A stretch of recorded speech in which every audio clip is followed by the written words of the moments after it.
આ ગુજરાત ન્યૂઝમાં આપનું સ્વાગત છે। અમદાવાદના જુહાપુરા ફતેવાડી વિસ્તારમાં મારામારીની ઘટના સામે આવી છે।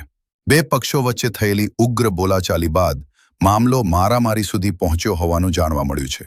ઘટનાની જાણ થતાં જ વેજલપુર પોલીસ તાત્કાલિક ઘટના સ્થળે પહોંચી હતી અને પરિસ્થિતિને કાબૂમાં લીધી હતી। પોલીસે મામલાની તપાસ શરૂ કરી છે તેમજ મારામારીનું ચોક્કસ કારણ જાણવા માટે આસપાસના લોકોના નિવેદનો અને સીસીટીવી ફૂટેજની તપાસ હાથ ધરી છે। હાલ વિસ્તારમાં પોલીસ બંદોબસ્ત ગોઠવવામાં આવ્યો છે। ઘટનામાં કોઈને ગંભીર ઈજા પહોંચી છે કે નહીં તે અંગેની સત્તાવાર માહિતીની રાહ જોવાઈ રહી છે।